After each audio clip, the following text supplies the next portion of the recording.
Olá, pessoal. Bom, retornando nas nossas aulas, né? Depois aí de uma semana de folga. Espero que todo mundo tenha conseguido descansar. E hoje nós vamos falar sobre o movimento bandeirante ou o movimento das bandeiras, né? Como alguns estudiosos colocam. Bom, antes da gente voltar, né, com esse novo assunto, vamos relembrar algumas coisas que nós estávamos estudando. Bom, nós sabemos que nós estamos estudando o Brasil colonial. Nós já falamos que foi Portugal que colonizou o Brasil.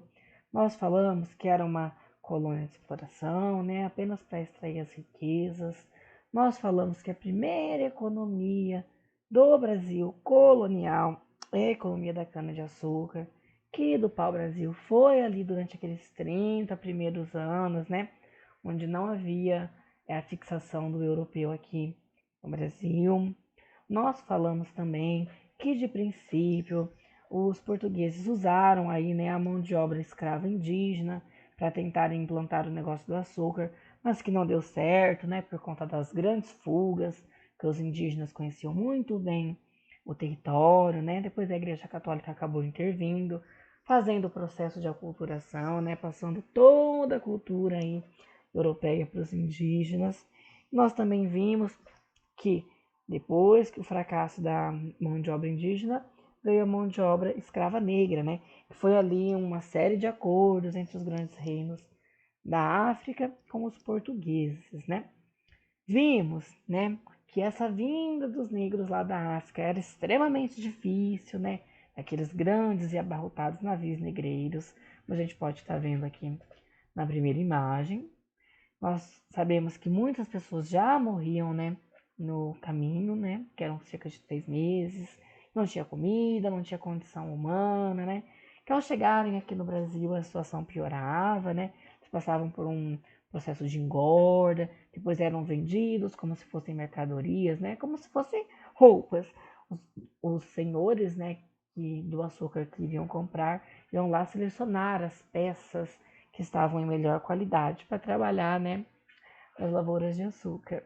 Nós vimos também, por fim, nas últimas aulas, né, que os negros eles sofriam uma série de penalizações, mas que eles também assim davam uma negociada com o homem branco, né? Eles tentavam tacar fogo, né, nas colheitas de açúcar, ameaçavam se matar, tentavam fugir.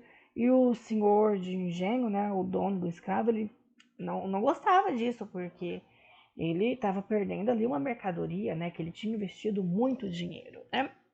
Nós vimos também que alguns negros conseguiram formar quilombos, né, como aqui na imagem inferior.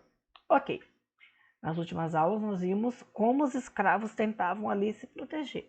E o homem branco, será que ele não fazia nada quando esse escravo se rebelava? Será que ele só açoitava, chicoteava? Que nós vamos ver a partir de agora. Bom, a artimanha dos senhores de açúcar. Como nós vimos, né, os escravos eles tinham várias formas ali de tentar se revoltar como homem branco. Porém, nós não podemos deixar de lado a forma que esses senhores, né, os homens brancos, encontraram para recuperar os seus escravos fugitivos. Uma vez que, como nós já estudamos e eu acabei de falar, os escravos eles eram vistos como mercadoria, né, um bem, um produto. E perder isso era como estar perdendo dinheiro, né? Então, os senhores do açúcar, o que eles fizeram? Eles encontraram uma forma de recuperar os escravos fugitivos, que foi o conhecido movimento bandeirante, né, ou as bandeiras, que foi um movimento composto por homens brancos que não tinham condições de terem fazendas, ou seja, né, mais pobres. Sendo assim, eles ficavam responsáveis por caçar os escravos fugitivos. Isso mesmo, caçar. E trazê-los de volta aos seus donos. Eu falo caçar porque é um processo que envolveu muita agressão. Não podia matar o escravo, mas tinha muita agressão, muita humilhação, até, né, devolvê-lo à fazenda. Como eu deixei escrito aí embaixo, não podemos deixar de falar sobre os usos dos métodos cruéis para essas capturas, né?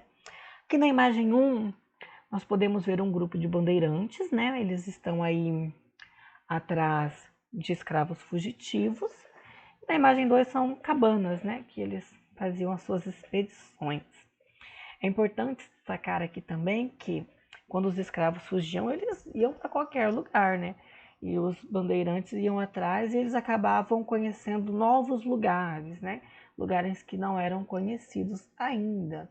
Eram fora do domínio das capitanias. Lembra das capitanias que nós já estudamos também? Então, ó, o progresso que os bandeirantes fizeram. Como eu estava dizendo, né? Se por um lado nós tivemos um processo desumano, né, com as ações ali cruéis dos bandeirantes, por outro, eles foram os responsáveis por aumentar o tamanho territorial da colônia brasileira. Isto é, eles ultrapassaram o antigo Tratado de Tordesilhas. Como nós podemos ver aqui nas duas imagens, né? Lembra aquele tratado que foi feito por Portugal e Espanha quando eles chegaram na América? Pois bem, os bandeirantes, né, nessas buscas aí pelos escravos fugitivos acabaram ultrapassando a parte que seria da Espanha, né? Como nós podemos ver aqui na imagem número 2. E sendo assim, né, houve um significativo aumento nas terras que passaram a ser de domínio português. Observando a imagem aqui de baixo, nós vemos aqui os tratados de Tordesilhas, de 1495. Esses riscos aqui, né, vocês já conhecem, já estão cansados de saberem, que são as chamadas capitanias hereditárias, era onde estavam as fazendas de açúcar, né? Era o Brasil da época. E com a expedição bandeirante, olha só como teve um aumento bem considerável, né? Olha, mais que dobrou o tamanho, né, do que seria o Brasil. É claro que, como quebrou o Tratado de Tordesilhas, isso forçou com que a coroa portuguesa e espanhola mais adiante formassem um novo tratado, né? No caso aqui o de Madrid, né? Em 1750, quando a Espanha de fato cedeu essas terras para Portugal. E que hoje, né, essas terras, elas compõem o atual território brasileiro, né? Algumas delas, o estado de São Paulo, né? Mas aqui abaixo, aqui que era só um pedacinho, nós, né, que moramos no interior, já estamos aqui onde antigamente era de domínio espanhol e depois com o avanço bandeirante passou a ser de domínio português, né? Mato Grosso do Sul, a região sul, né, Rio Grande do Sul, entre outras, e praticamente toda a região norte, né, com exceção do estado do Acre, que fica aqui mais no cantinho. Então, os bandeirantes, eles foram heróis ou vilões? Depende, né, gente? Depende do ponto de vista que a gente analisa.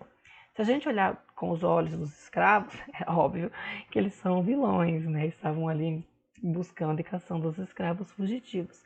Porém, se a gente olhar pelos brancos colonizadores, pela coroa portuguesa, heróis, né? Estavam ali recuperando o bem, né? Que estava perdido, que era muito importante para todo o negócio do açúcar, né? Um fato interessante é a representação dessa atividade dentro do nosso estado, né? O estado de São Paulo. Coloquei aqui uma imagem bem grande, que é o Monumento Bandeirante, que aqui representa, né, o homem branco alado, né, no seu cavalo, que seriam os escravos por ele capturado, né? E também nas cidades do interior, por exemplo, no hino da nossa cidade, uma das primeiras dos primeiros versos fala a gente do Estado Bandeirante, né? O Estado Bandeirante, então aí fazendo uma alusão, autora da grandeza do Brasil. Então, o hino da nossa cidade atribui toda a reconfiguração, né? A expansão do território brasileiro à ação dos bandeirantes.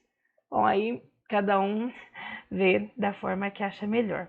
Bom, mas eu espero que vocês, com o texto, com esse vídeo explicativo consigam responder as questões. Qualquer dúvida, estou à disposição.